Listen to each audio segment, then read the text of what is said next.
The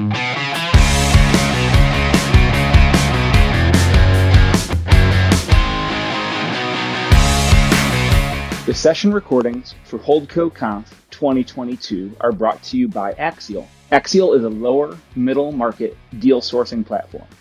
To learn more and to start accessing new deal flow today, head to axial.net. Emily, thank you for coming. Of course. And having a conversation with me. This will be fun. That's awesome. Today we're going to be talking about patience. Patience in really all things. This was your idea, and I think Permanent Equity does an amazing job of exemplifying that. Can you walk me through, let's set the stage for what patience means to you and to Permanent Equity as a firm. Sure. So for those who don't know, we were founded in 2007. And really the genesis was based on Brent Beshore, our CEO and founder. And so he was an entrepreneur, and he was generating excess operating cash flow, which is a nice problem to have, and trying to figure out what to do with it. But he was in his mid-20s, so he had time.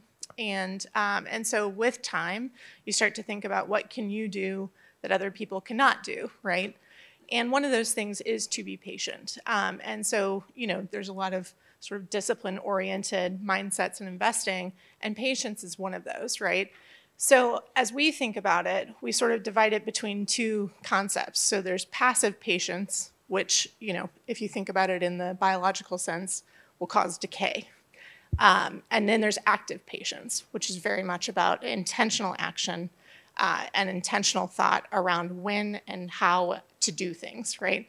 And so we're very much advocates of active patience and thinking through how that can result in compounding over time, but certainly not advocates of passive patience. So in setting the stage, I would say everything we want to orient with is about the idea of compounding over time and what that can look like for an organization, for a team, and certainly for your return profile, but not at all oriented with sort of just like letting things go. Yeah, and I think you guys, just in continuing this, you live it, because I think everyone says, hey, I'm going to be patient, or I'm going to swing at the right time, or whatever, but the fund life is built around it. The use of debt is built around it. Can you dive into that too, so they really understand what we're dealing with? Yeah, so our fund structure, which began in 2017, is a 27-year initial term, and then we have options for renewal that begin in year 25.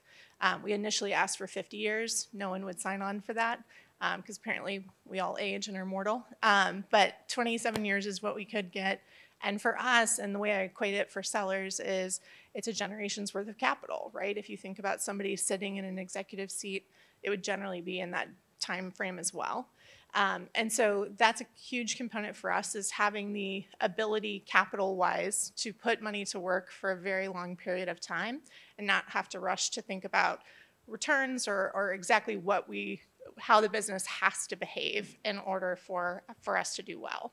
And then on the debt side, so structurally, we do not use debt to close our transactions. So we actively avoid it. And use equity dollars, which again, you have to think about compounding in order for you to have conviction around that. Certainly it would be easier to juice returns in the short term if we use leverage, but we find it to be very aligning with the sellers that we work with. And then even above and beyond that, it gives us maximum flexibility post-close to do what we want to do, which we like the autonomy more than we like debt. Yeah, so you guys, you say it and you live it. Yeah. That's great. Yeah. Okay, I feel like we're on the same page now. I feel like we've got everyone on the same page. Patience in general, I feel like we want to divide this up in like maybe 10 different ways we could attack the same problem. For sure. How about we start with deals? I know you not to be very patient with deals, so yeah, okay. So when you're thinking about patience in deals, how do you approach that from sourcing? Yeah. Obviously not really financing. Right. Negotiations? Yeah, so for us, if you think about sort of like, if you need to put capital to work, and this has been an issue the last couple of years for the market broadly, a lot of people raised money, a lot of people didn't do as many deals as they planned to do in 2020, which created the market environment for 21. which if you're participating in the lower middle market, you know is fairly heated. And it was everybody putting money to work, right? And needed to for a whole variety of reasons. By taking a patient approach, you can't be urgent about putting capital to work, right? This was important to us in how we set up our fund structure. We don't take management fees for this reason. We don't want to have to put capital to work. It means that we may do a deal to prove that we're valuable that we otherwise wouldn't be convicted or excited about doing, and we don't want to put ourselves in that position, right? So for us, it is about like swinging at the right time, would be one way to put it, but also sort of like playing different games as it relates to deal making. So as an example, we participate sometimes in processes that we otherwise wouldn't. And I mean that to say they run like auctions. We don't traditionally participate in auctions, and we're not looking to win an auction. If we win an auction, something's wrong, right? Who's the greater fool in the situation? You kind of get to that moment. So for us, what we are trying to do is set an impression, and usually that is to be the sure bet, and then to wait and see what happens. And historically, for us as a firm, it has worked out very well to be to wait for the boomerang, essentially. And so to say, we don't have to win it in 3 months or in 2 months, we can win it a year from now and still consider it to be a success because we're doing so under the terms and not sort of like bending our understanding of the return profile or what we're trying to do with it in order to, quote unquote, win early. And so that piece of it has become incredibly important. I will say in 21, that didn't work out very well for us. There weren't many boomerangs to be had. Most deals closed, even though they were really heated. And so that's, you know, one of those things that you have to take as feedback, right, in terms of, again, what games work when and how to think through that. But for us, we can't do a deal that we intend to hold for a really long period of time and overpay, right? The theory behind paying a lot up front is if you believe you can flip it to someone else very quickly and get your margin. And, you know, that creates the effects that we've seen in the market recently. So to do something else, you've got to think about the opportunity set you want to go after differently. So that's kind of the sourcing side. So in relation to that, we, again, try not to participate in auctions very heavily. So we think more about inbound than outbound. And so that's very much a strategic decision in how we are setting the table. You want to set the table in such a way that you're not like overly flirty, right? So, because there are things about the business that need to structurally be understood in how you do the deal. And so if you start from a place of, I love you, you're amazing, please let us give you money, like it doesn't work out very well for you to then sort of step back from that and put in, you know, sort of necessary components. So for us, we like when we are putting things into the world that explain our approach and how we think about things, and somebody, you know, it resonates with someone, and then they raise their hand. And sometimes there are years that transpire in between when they're reading and when they're raising their hand, which again, you know, goes back to patience and how we're thinking about that. And then I would say, you know, sort of in the structure of it itself, in any deal that we're doing, we have to think about patience as a component of that, right? If we, again, need to flip and make our money in year 1, year 2, we don't design deals to do it that way, right? So we want to make sure that we are investing in something that we can stably support for a really long period of time, including buying when we expect the market to go down, right? So interesting timing for that right now. Some of the businesses that we've looked at recently are already showing signs that, you know, sort of the growth rates that they've experienced over the last couple of years are probably not going to endure. Does that mean they're not investable? Well, if you need to make a 2-year return, probably, right? But if you're thinking about it more in terms of decades, then it may be a great time to buy. You just need to make sure it's structured properly. In probably the second part, you brought up it changes the game. And I think I don't want to call you the dirty word of private equity, but it looks similar. We're technically private equity. Okay. Technically, a lot of people in this room are private equity, Yeah. and then you invest in private equities, right? Yeah, I didn't want you to kick me though. What's the scorecard look like to know that you guys are winning? Because usually the score is like, hey, we bought X amount of deals, we deployed X amount of capital. Sure. like this gets rid of that scorecard. Yeah. Yeah. I mean, intrinsic value and ultimate return on capital. So we operate the companies in what I would refer to, and the way I explain it to sellers, is a family dynastic sense, right? So a family dynasty can run for generations because it both maintains its internal value, but also provides for the family. So if you think about that on an individual asset basis, right? And I was listening to the conversations earlier, it was interesting because like, I think a lot of people here may be working on like strategic holdcos, right, where everything sort of works together. We're probably almost at the other end of that. We want things that are uncorrelated. So while some are contributing incredible cash flow, others are heavily reinvesting, right? And so there's a balancing act to that. Or while one is experiencing incredible growth, another is stable or maybe even declining. And so you're having those sort of like natural maturation cycles that you're working through. So you want a big enough set of assets that makes sense, right? And then you're thinking about, sort of over time, how you have those things work together sort of as a group, right? Which is in an uncorrelated sense. One thing I've always wanted to ask you, so this is the moment. Sure. So you guys raised 2 rounds, and you're doing this without debt, so you're going out buying these companies for cash. They produce a lot of great cash. That's wonderful. At what point does it just become a self-sustaining machine and you don't need to raise again? I think that's possible, and I think we've talked about it.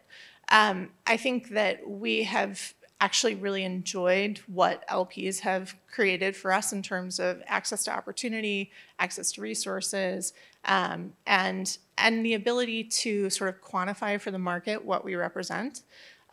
So it's interesting, right now we have some opportunities that would fall outside of our historic core target and are much bigger in terms of their earnings range, but they appreciate the approach, and we're very approach driven, right? When we think about those kinds of opportunities, it's helpful to know that we have sort of flexibility in how we would approach that, both from a fund standpoint or a special purpose vehicle, or even if we did it just on a standalone basis outside of any relationship with traditional LPs, there would be a wide variety of ways to do it. But being able to say that we know who our partners are, we know how it would work, and have pretty high confidence in that is a huge selling point for somebody sitting on the other side of the table, right? And for us, we think about it as, so the big things for me, because we did this for 9 years without a fund model, the issues that people have are if you aren't able to say it in a structural sense where it's sort of separated from an individual, right? Then individual personality matters so much more. And so they're going to ask, John, when are you going to have like 4 houses? And you're not going to want to do anything, right? And when are you going to like not care and want to retire? And what happens to my business when that happens, right? And so sort of separating it from the individual and saying, structurally, there's a large team. That team has succession plans.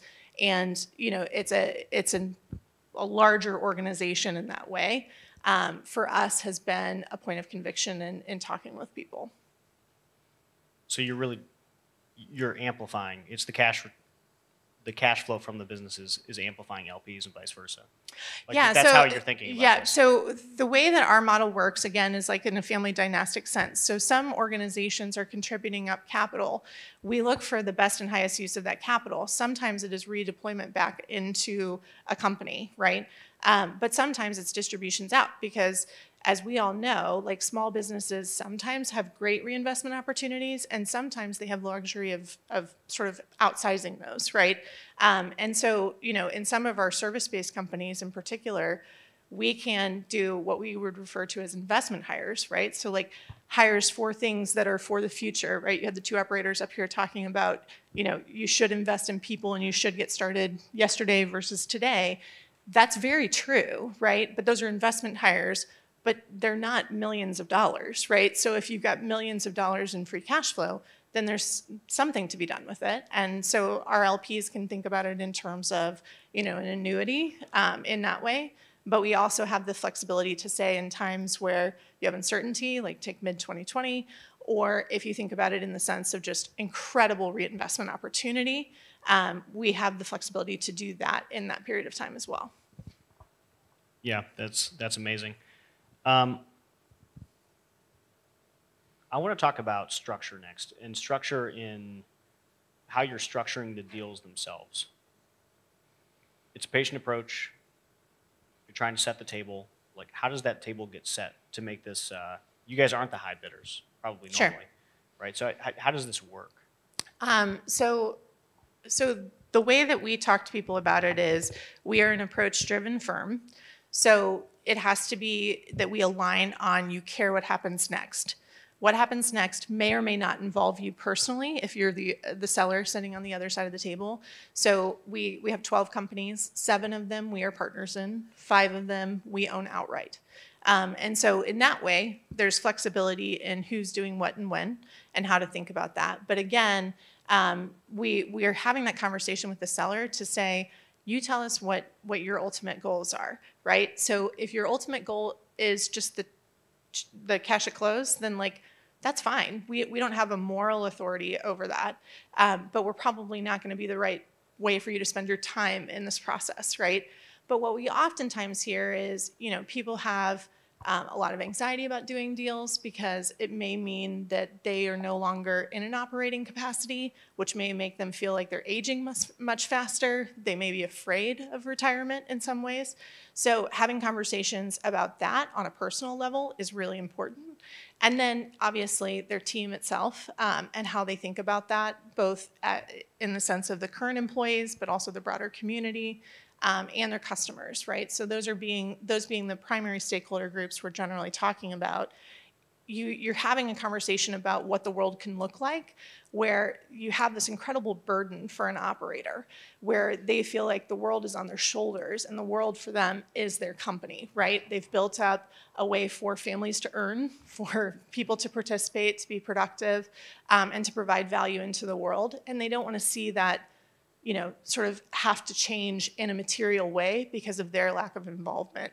One of my favorite books to give to people who are, sort of in that mindset is called The Glass House, and it's actually about an Ohio-based situation. Yes.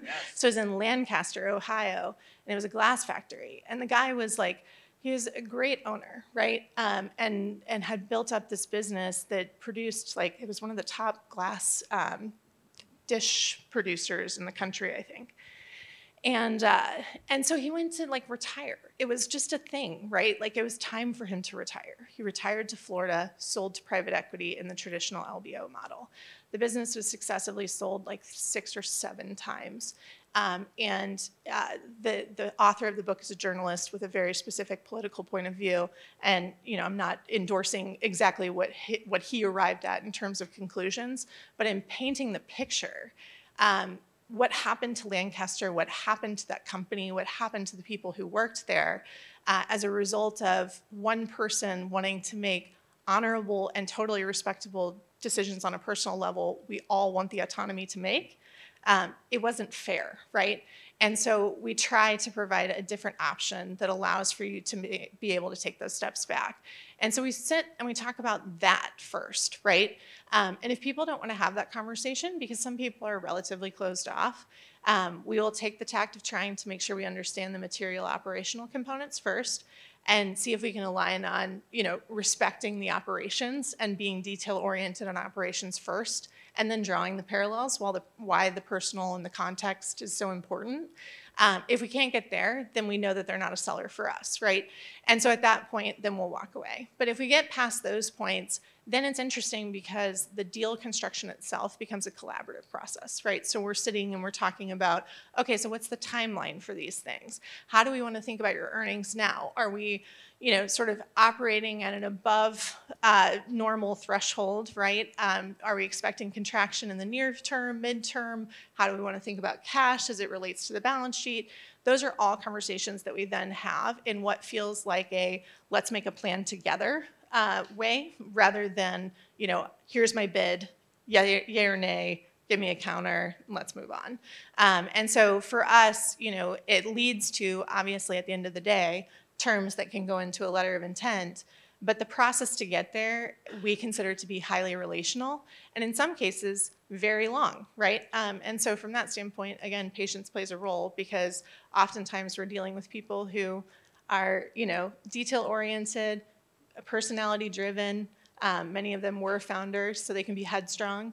And so coming to a place where we're seemingly partners, right, and getting engaged, we have to do it at a pace that makes them comfortable and allows for them to, have trust built up with us through a variety of different ways.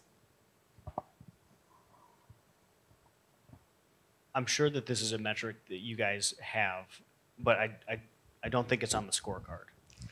But if it takes, like, this sounds like a long time. Mm-hmm. It should be a long time. Yep. Like, this sounds great. What is the average time for an LOI for you guys? Well, so the shortest, I'll give you the shortest and the longest, and we don't really have, I don't keep track of it in averages, but I will say the shortest we did, we learned about an opportunity that was basically a boomerang situation. We just didn't know about it during its previous process, and learned about the opportunity, got the information later that day, and got on the phone the next morning and got an IOI to them by that afternoon and closed the deal in under 60 days. I think it might have been like 55 days. So that's short, right? They were literate in M&A. They knew what they were looking for. They knew how they had been burned. We knew what their valuation expectations were because they were transparent about them. But we had a lot of reasons why we believed in both. We had conviction about both the value proposition and the people.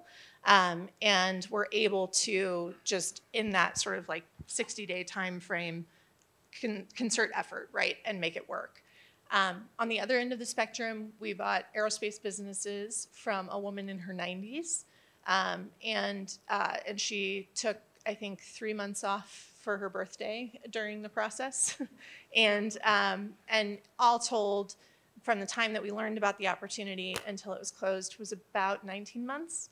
And it was a process in which, we were constantly working on it during that period of time as well. We have other situations where, presidential pools, which we've been invested in since 2015, we first started getting to know those guys in 2012. But, it was sort of, Phoenix was coming out of the recession. We were watching it. They were getting to know us. They were sort of experimenting with what other options may be for them. And ultimately, we did a deal 3 years later. So there's lots of things that I would say we are constantly relationally getting to know. But in terms of like active process, it's been basically like 60 days to 19 months. Tactically, it sounds more complicated.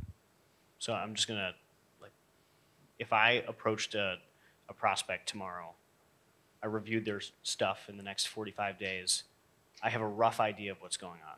But like a 2-year timeline, I don't know. I'm thinking about the last 2 years. And how many times do you have to re-underwrite a deal? Well, I think that depends on how much value you place in the present.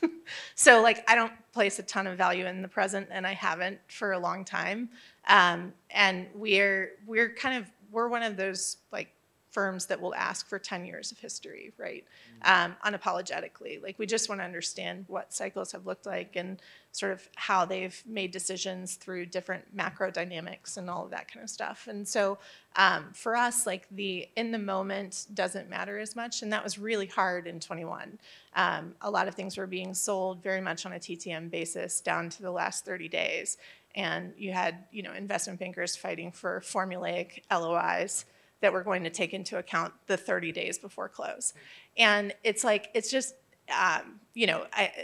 without going into like all of my unit economics issues, but like there's a lot of reasons why that doesn't work in the long term, and why the conditions at any point in time are not necessarily what you should underwrite, but rather sort of the broader value proposition, team's capacity and capability, and what you think, is going to be average over its lifetime. And so that's what we do, is we do think in terms of averages. last thing sort of on, it's sort of structure and sort of on the deal side. For us, we buy home service companies. Yep. So I have a rough idea of if something's good and if something's bad, just, with a glance. How do you get that same level of, I don't know, comfort? You don't know what you don't know about all the different businesses that you guys are buying. Yep. How do you get there? Yeah. So I think structurally we've done a couple things to try and help with this. In general, like, we're super nerdy and curious and unafraid to ask really stupid questions. So that's part of it. I'm a journalist by trade. Like, that's what I went to school for. So I'm totally fine with asking really dumb questions and just trying to figure out what's going on, right? Again, we ask for a lot of information, try and make sure that we understand broader histories. And then that's where sort of like time can play a role. So, it's the whole adage of like time kills all deals. But sometimes, and this was the case with presidential, when you're starting to get to know a company 3 years before you invest, you're looking to sort of pattern match what they say versus what they do, what they forecast versus what they perform, like all of those things, right? And just try and understand what's actually influencing their ability to maintain or grow position in the market. So there are times where we will say we don't know enough and we need to just watch for a while. And that's a luxury we have, right, to be able to do that. And generally it's respected from the seller's point of view unless there's an urgency to why they need to do a deal. Then on the other side, internally, the way that we are structured is there are a group of us that all influence the ultimate decision as to whether to invest or not.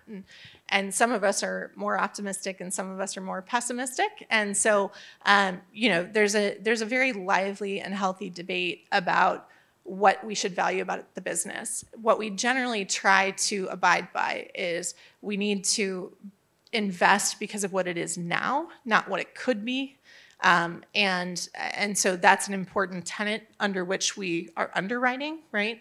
And so what it is now can be on a spectrum of professionalization, spectrum of earnings quality, spectrum of a whole host of things, right? But it influences how you think about, like, industry. Like, some industries are better understood and more intrinsically valued than others. The earnings quality of a business that is entirely owner dependent as it exists today should be underwritten differently than one that has institutionalized a lot of its capabilities. And so, there's sort of spectrums of those things that are going into how we think about it as well. And then obviously, like, at the end of the day, there are terms, there are deal structures, there's a price at which you can allay some of those concerns or at least sort of think about them differently. And so sometimes it's that transparent of a conversation to say, hey, we can't get comfortable with this, but you want to do the transaction because of X, Y, and Z. So if we're going to do the transaction, here's how we're going to think about it, and here's sort of how we would have to go about doing it.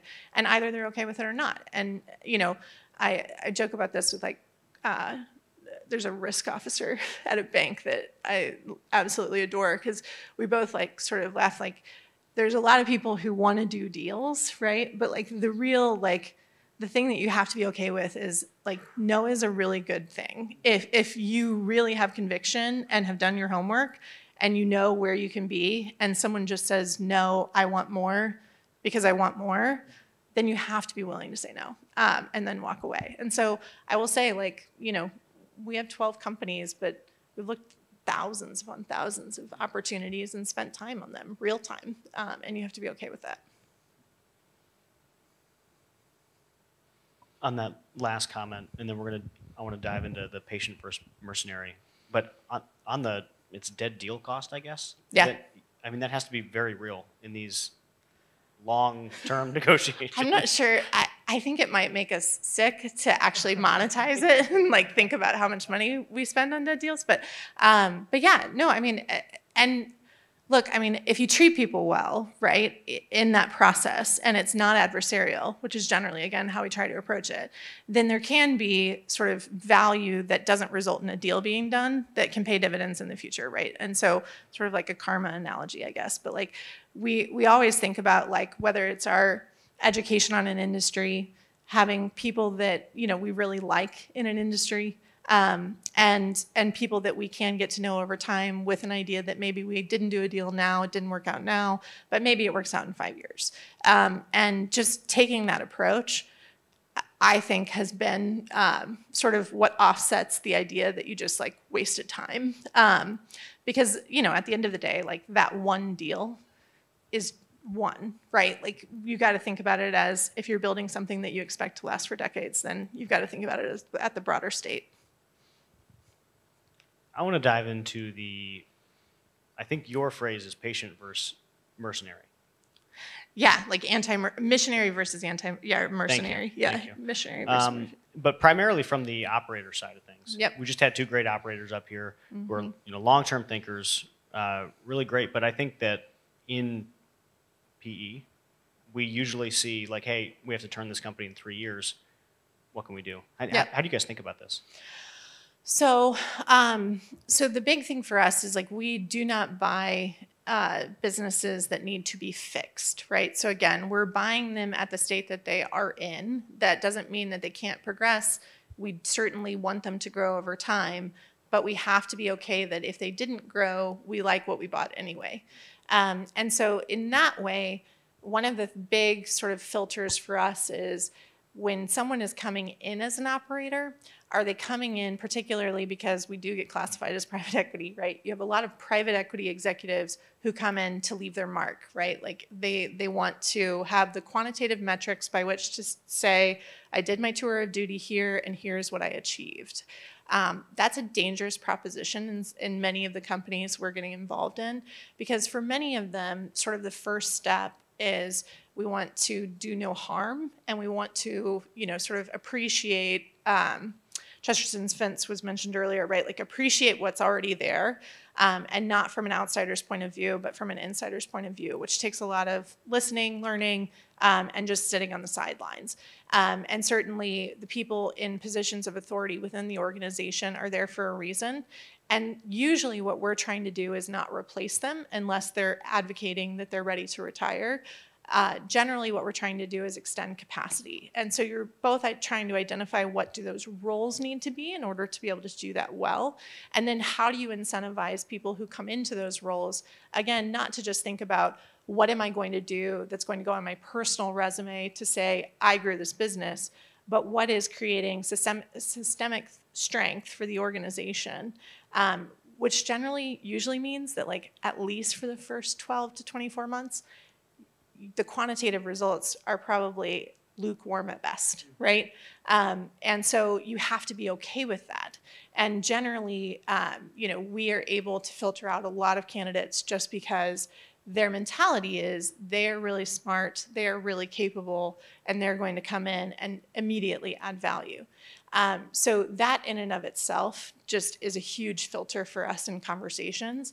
And then if we get past that, then you have sort of things that you're trying to hone for, right? So are people sort of like externally driven in terms of, you know, their title, their compensation structure, and how they can explain that to other people, those types of things, versus people who are driven by sort of an intrinsic problem-solving mentality. I heard both the guys up here mention, like, if you just get like your high from solving problems and like being in the weeds, we call it shoveling shit. If you get, like, if that's where you enjoy things, then like there are incredible opportunities within these companies, right, to be able to do that. And some people have more of an eye towards actually physically shoveling the shit, and some people are better at designing the systems to hopefully automate some of that, right? Yeah, so yeah, putting the backhoe in, like whatever it may be. And so, you know, we like to understand sort of how people expect to support the organization. Some people are more relational, some people are more objective, but it's all about like right seat, right mentality, right culture, right timing, but always with an eye towards you're going to be a steward.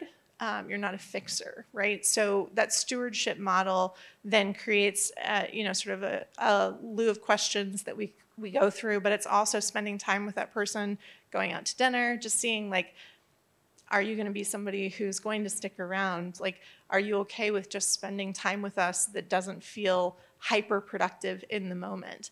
And, you know, people have different mentalities, but for us in most of our organizations, Certainly you want to be productive, you want to be efficient with your time, you want to use good judgment, but you've got to be somebody who also understands you're doing that as part of a team, and you are moving at the pace at which you can bring people along with you. And you can usually see evidence of that pretty early on in getting to know people as to whether they sort of abide by that or not. Are we able to get into some of the nitty-gritty on this? Well, I'll try. You ask me, I'll tell you one way or the other. Sounds good. Sounds good.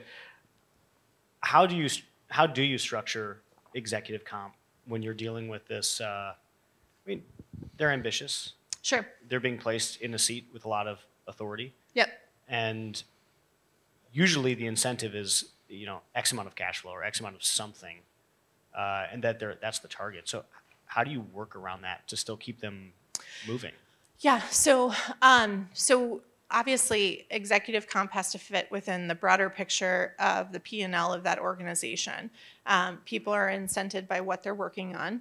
And so to the extent that, one of the rubs that we sometimes see in private equity is that there's an expectation that compensation is going to fundamentally change because ownership has changed. We are not in agreement on that. The organization needs to be able to support and sustain the P&L that you're investing in. So if you're going to fundamentally change that or have an expectation that it should be changed, you de facto have a less stable organization because those people aren't committed to what you're doing, right? So you're trying to figure out why is that the case, and then how are you going to solve for that? In some cases, people are underpaid, and then you're culturally trying to figure out how are they able to retain them if they were, right? In some cases, people are generously overpaid, and you're trying to maintain continuity on that, again, because that's a culture that they have established. So it starts from before our involvement in understanding sort of philosophy around compensation, what people are incented by, and how they've done things historically. We have several organizations that have created, broader cap tables before our involvement, in which they incentivized individual employees to participate at an equity level. We love that, right, in the sense that you have skin in the game. But equity in our history and in the history of the organizations we've done deals with has never been granted, right? It is always bought. And the idea is, again, separating operational achievement from ownership stake is important to us, because ownership is something that, what happens if there's a capital call, right? Do you understand sort of the upside and downside? Certainly, incentives for performance is a separate thing, and that's the operational side. So when it comes to operational structure of a compensation, we generally have a base plus an incentive, and the incentive is designed for them to be able to think about the dynastic approach that we have, right? So you want to grow your equity value over time, but you also have to make decisions about the magnitude of reinvestment required in order to do that. And we want them to, at some level, feel the consequences of those decisions, because in many cases, in the majority of cases, they are very much in the driver's seat on those decisions. So if you have a CEO who is incentivized on adjusted EBITDA, it doesn't make sense, because they can reinvest all day and feel no consequence of it, right? So to the extent that we want to make sure that everybody is aligned, it's based on, sort of how you think about creating that value.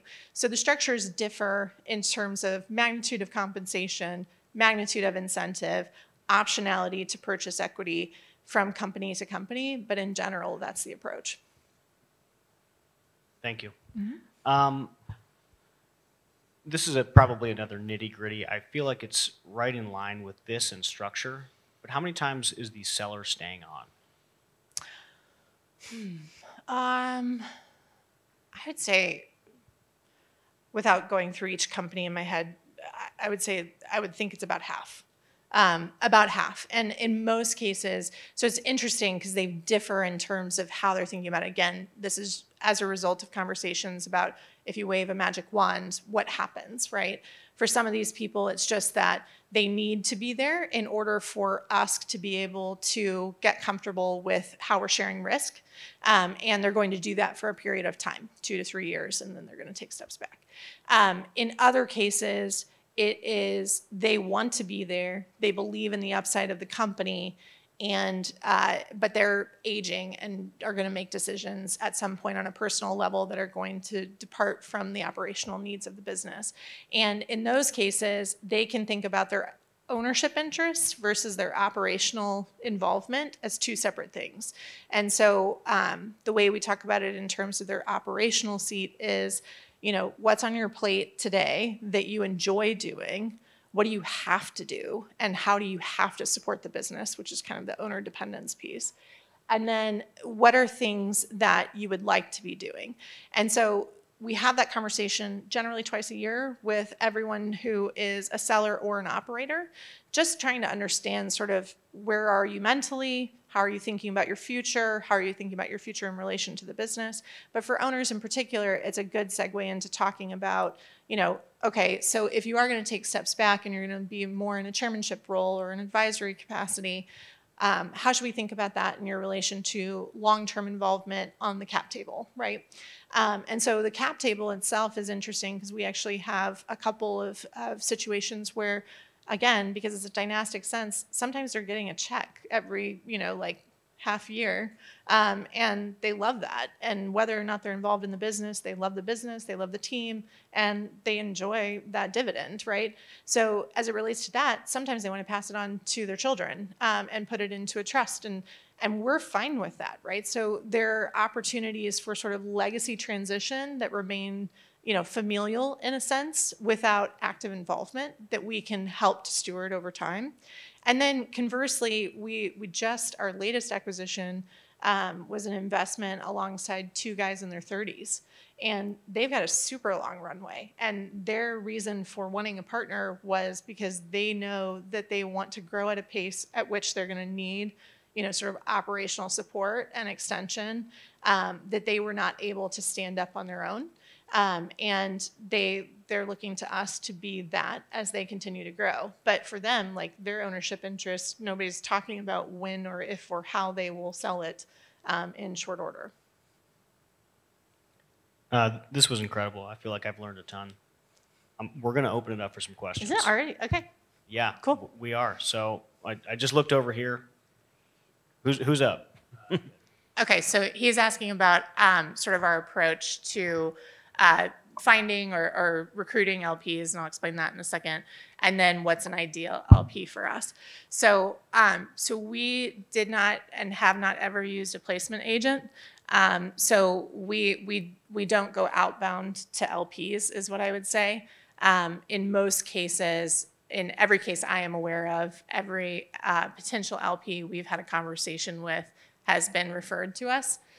So you think about that as trust transfer. Somebody made them aware of us, or they discovered us in some way and reached out and raised their own hand. That in and of itself is a really powerful tool.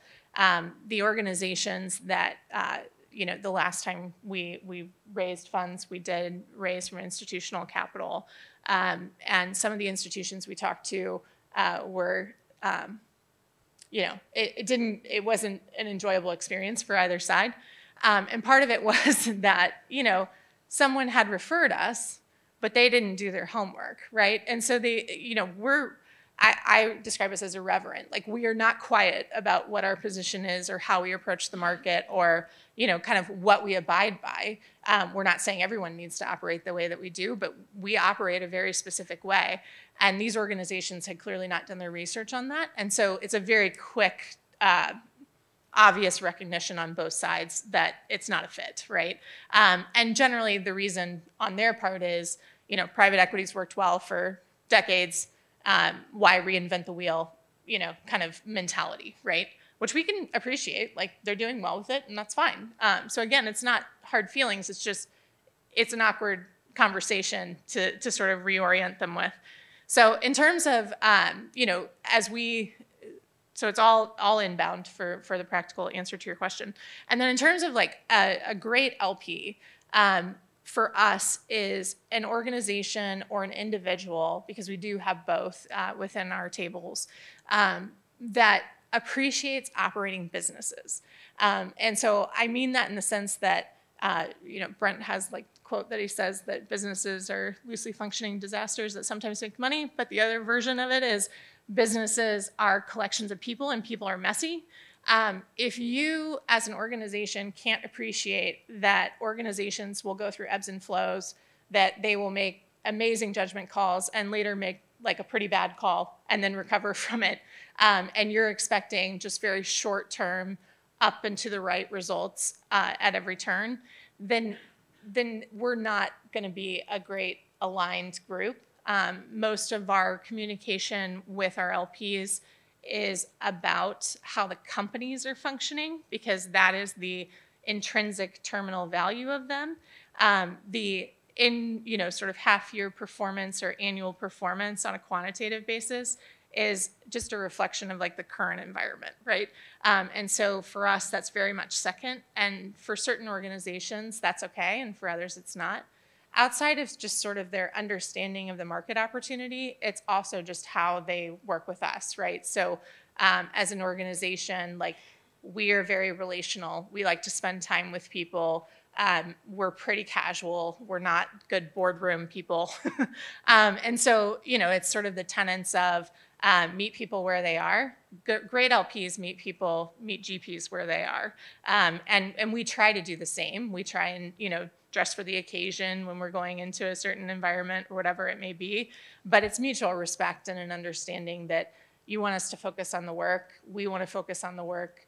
And so as a result, like, let's have the conversation in the most productive manner and work together on whatever we're trying to do, which sometimes means we're asking for things, sometimes means they're offering things, and sometimes it's just an acknowledgement that we've got to like let time play out and see how it goes. Yep. It's something that's very top of mind for us. We've done a fair amount of hiring. So the question was just around sort of cultural KPIs at the permanent equity level and sort of what we're optimizing for, and how we communicate that to prospective talent. So I would say that, we've made, I think, 5 or 6 hires in the last 9 months. The team is now at 18, and so it's a large team. I've been there since 2009 when we were a team of 5. So it's been a massive growth in terms of scale. So I would say a few things. So one is that, again, we aren't hiring people for sort of a mercenary mentality. That we talk to a lot of people who say, I want to be an investor. That's a really, without saying, like, it's just not a great fit for us if that's what you're advocating you're looking for in the role. You, again, need to, similar to the LP answer, you need to appreciate operating companies. You need to be interested in operating companies, and value propositions and business models and people and leadership. Like, those are the things you need to care about. If you are just looking for a return profile, like, our argument is there's a lot of people who can create models. And generally what works on the back of the napkin is what we're going to go by anyway. So we're looking for people who have something other than that skill set, right? That's the commodity. So when we go above and beyond that, the way that the team functions is very much what was similar to what was spoken already, but like, it's a shared goal. We're all working together towards the same end game. And where we've seen deviation historically is when people are not thinking about how are we contributing and growing as a team together, and instead thinking again about their individual resume and sort of the marks on the resume. So I will say it's translated into, it's very hard for us to get excited about a candidate who doesn't have outside experience working somewhere else, and an appreciation for wanting to find fit and purpose, as opposed to building a resume or doing certain types of work in a mode towards like what they want to do eventually, right? We're not a good location for somebody who has that mentality. And then as a team, we spend a lot of time together. So to the conversation on sort of like remote versus in person, everyone's in Columbia. We've had 2 people move from DC. We've had 1 person move from St. Louis. The organization is structured so that we should be in person. We've tried to create a culture, create a physical environment that people want to be in. We try to do things as a team. We travel as a team, with the intent of trying to make sure that we know each other on sort of a personal level, in addition to just doing work together, because you need to have trust between team members, right? And so, and then at the end of the day, it's like, the same thing is true of us that we ask of others, which is to do what you say you're going to do in the way you said you were going to do it, when you said you do it, and to treat people well in the process, right? So like golden rule principles. And so if anyone ever starts to do something other than those things, like we all have like crap, like we all have bad days, we all have, you know, the time you said something you shouldn't have or got upset about something. But by and large, you're looking for that continuity to be able to say, look, like if you start to deviate from that, then you're going to break down trust. And once the trust starts to break down, then it wouldn't be a fit anymore. And so on the recruiting side, we have the same mentality that we have everywhere else, which is very long-term in nature. Most of the people that we've placed in executive positions, even within the portfolio companies themselves, have been people that we've gotten to know over a period of years, not of days or months, right?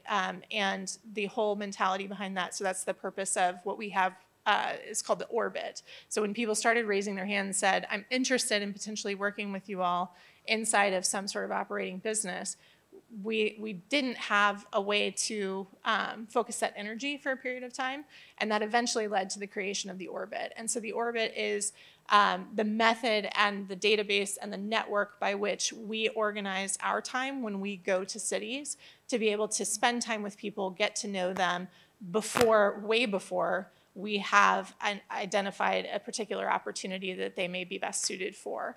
And so we take that approach in sort of seeing, can we trust them? Do we have productive conversations? Do they do what they say they're going to do? Even without sort of qualifying them for the expertise of the role. And that's fortunately worked out pretty well for us so far. Great. To the back.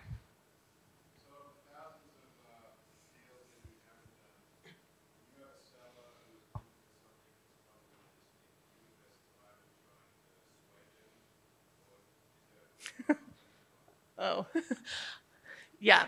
So do we try to persuade people who have unrealistic expectations? So I would say it's very context specific. Most of the time, so it sort of depends on where they are process-wise as well. Organizations that are just getting started thinking about the market and just have, you know, the guy at their country club who gave them sort of an anchor idea of value that isn't based in reality. We say, hey, we respect your position. That's not where we're going to be. If that's where you need to be, then we suggest doing more research, having more conversations, and seeing if you find alignment. If you don't, our door is open, right? So it's again, no judgment. It's just you should probably go see if the market will bear what you are trying to achieve. In other cases, there's more of like a nuanced issue around whether it's structural or sort of like total consequence, like total proceeds over time to a seller. Then we do try and get as granular in our explanation as we can to both compare apples to apples, because sometimes, you know, we're being compared to an offer that has significant preferred equity structure and a lot of leverage. And so there's sort of like this esoteric, someday there's some carrot that may work out for you that you get paid this and it sounds really big, but materially, here's how that compares to, you know, more confident financials as they would appear in our offer, right?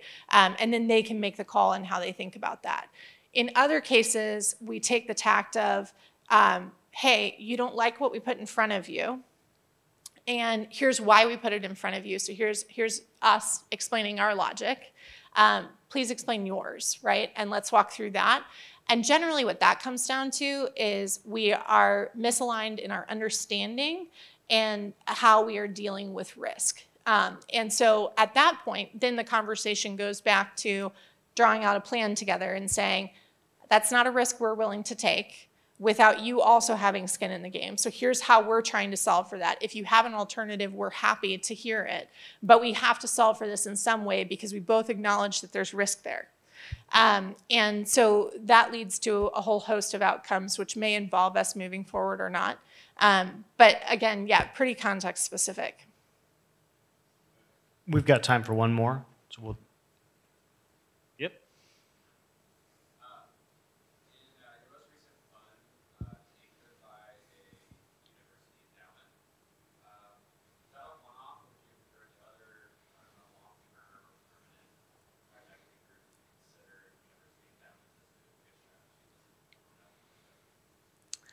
Well, Adam's here, so you can talk to him directly. But yeah, so WashU is one of 2 university endowments that we work with, and WashU has been a phenomenal partner to us. They run a pretty concentrated portfolio, but they're looking for people who are doing interesting things. So I would encourage anyone who is sort of thinking about the endowment model. He is super casual and easy to talk to, and not formal in the sense of like traditional underwriting at an endowment. So have a conversation with him directly around that. But I would say broadly, back to the LP answer I gave earlier, what we found is that there's a pretty large group of universities that are run by a very traditional model. And so if they're run by a traditional model, if you're doing something that would be considered to deviate from the norm, that's not what they're looking for, because they're in a very like cover your ass model, right? So if that's them, then again, just appreciate them for who they are, and that's probably not a fit. What you're looking for is people who look at the world differently and want to engage in sort of the entrepreneurial side of how you expect to make return. And when you find those people, whether they be at endowments or foundations or family offices or whatever, you know that you found them because the conversation becomes about that, right? And so once it's about that, then it's really fun. And then you align from there. So I would say that I wouldn't cut off a particular type of LP based on sort of like who they are on a broad level, because, you know, the saying is like, if you've met a family office, you've met one family office, right? Because they all operate differently. I think the same thing is true of most of the, you know, sort of LP class. All right, Emily, thank you so much for coming on stage with us today. Yeah.